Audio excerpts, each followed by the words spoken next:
I'm making a documentary about Starbucks, so I'm going to ask this lady to say a few words. Sarah?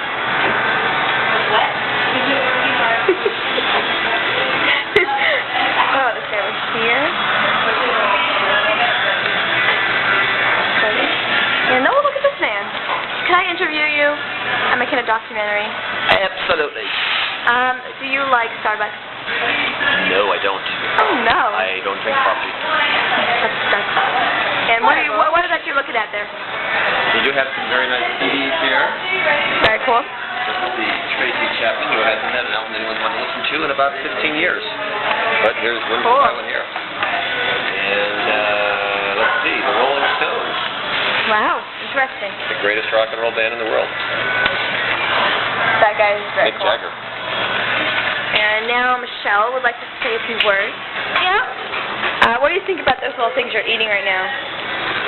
Scrumptious. They remind me of Hannah Nichols.